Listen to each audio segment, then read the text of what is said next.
The companions were absolved of their error of judgment. Also, it indicates that the leader should not bear a grudge for giving the wrong advice, nor refrain from future consultation.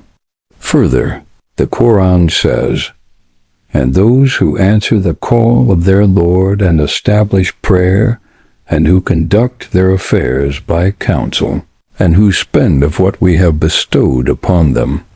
According to Sheikh Muhammad Abdu, shara is mandatory, for consultation is an essential quality of those who enjoin good and forbid wrong. Abu Huraira said, "I have never seen anyone else who seeks consultation of his companions more than the Prophet himself.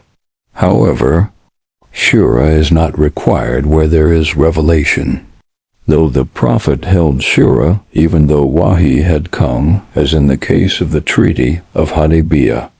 However, shura was also extended to the interpretation of the divine revelation and matters in which there was no wahi. When asking for shura, advice, the ruler should not dismiss or veto the advice, for the Prophet followed the advice of the companions for going out in Uhud. Bay'ah, or the oath of fealty, is conditional upon the caliph abiding by the shura. Otherwise, Bay'ah becomes null and void. This view is held by the majority of jurisconsults. Their minority, which consider shura not binding, rely on the verse, "When you decide, put your trust in Allah, apart from the sunnah of the Prophet in Hudaybiyah." Abu Bakr's stand in sending an army to Syria is waging war against the apostates, and Umar's decision not to distribute lands occupied in Iraq, but retain them for future generations. Tabari considers the above-mentioned verse relevant to wahi revelation, which must be followed irrespective of the shura, as happened in Hudaybiyah. Then Umar's inquiry from the Prophet as to why Muslims should accept the peace was nasiha, and not shura.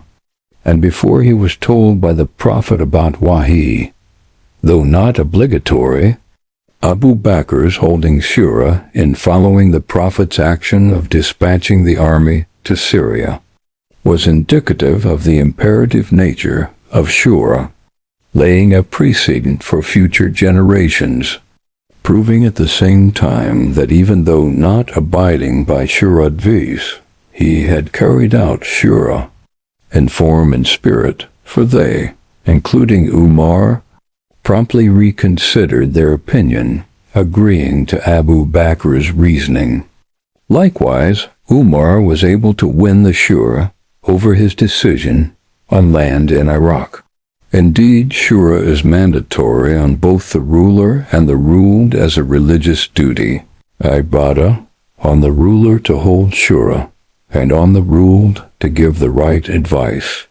If a ruler does not hold shura, and the ruled do not offer advice, they are guilty of dereliction of religious obligation, committing a sin.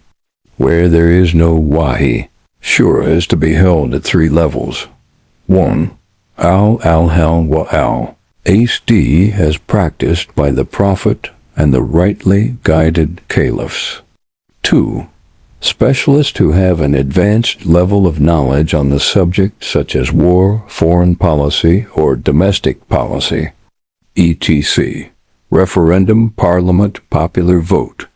It is exercised where shura of al-hal WACD has been held and the decision is put before the people for ratification. During the time of the Prophet or the rightly guided caliphs, there was no permanent majlis, cabinet, or parliament. A vote was not held, nor was there a formal majority, minority, or government in power and party in opposition. The shura proceedings were confidential, and shura members did not publicize their opinions, leaving the announcement to the ruler, who had direct access to the people without al-hal wa acd acting as the spokespersons. Also, once shura was given, the wise elders did not feel let down if their opinion was not accepted. The shura was given with a good intention, regardless of personal ego or gaining benefit.